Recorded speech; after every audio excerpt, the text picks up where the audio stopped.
ఇది నేను ఎప్పుడు ఆర్డర్ పెట్టానో, ఎక్కడ ఆర్డర్ పెట్టానో నాకైతే గుర్తులేదు. అసలు ఏమైందంది ఫుల్గా చెప్తాను, వీడియో ఎండ్ వరకు చూడండి. హే అందరికీ నమస్కారం.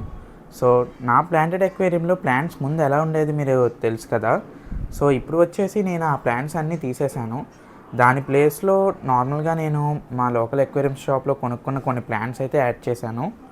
సో ఈ ప్లాంట్స్ అన్నీ తీసినవి తీసుకెళ్ళి మన చిన్న అక్వేరియంలో అయితే యాడ్ చేశాను అనమాట. ఇంతకుముందు నేను ప్లాంట్స్ యాడ్ చేయడంలో అయితే ఒక మిస్టేక్ చేశాను. అది మీరు ఎప్పుడూ చేయకండి. మనం ఎప్పుడు ప్లాంట్స్ యాడ్ చేసినా అక్వేరియంని సెక్షన్స్లో డివైడ్ చేసుకొని యాడ్ చేసుకోవాలి.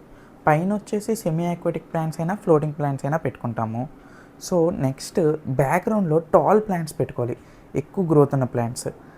దాని తర్వాత మధ్యలో ఏంటంటే మనం కొన్ని కలర్ఫుల్ ప్లాంట్స్ పెట్టుకోవాలి, బాగా విజువల్లీ అపీలింగ్, టాల్ ఉండకూడదు అవి మళ్ళీ. అండ్ ఫ్రంట్న స్మాల్ సైజ్ ప్లాంట్స్ అనమాట. మీరు కానీ ఇలా ప్లాన్ చేసుకుంటే చాలా బాగుంటుంది అక్వేరియం చూడడానికి.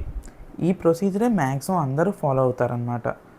ఇంతకీ ఆర్డర్ వచ్చిందని చెప్పా కదా, అది మొన్న నాకు మెసేజ్ వచ్చింది ఫ్రానిక్స్ అనే కంపెనీ నుంచి అమెజాన్ షిప్పింగ్ ఏదో ఆర్డర్ వస్తుందని. డబ్బా మీద అయితే బీబీ మిషన్ అని రాసింది, కానీ లోపల చూస్తే ఏవో ఆయిల్ క్లీనింగ్ వైప్స్ అని ఏవో ఉన్నాయన్నమాట. నా డౌట్ ఏంటంటే మొన్న ఫ్రానిక్స్ అనే కంపెనీలో జాబ్ అప్లై చేశాను, వాడు జాబ్ రాలేదు ఫీల్ అవ్వద్దు కళ్ళు తుడుచుకోమని వైప్స్ పంపించాడేమో అని డౌట్ నాకైతే. సరే అయితే మళ్ళీ నెక్స్ట్ వ్లాగ్లో కలుద్దాం.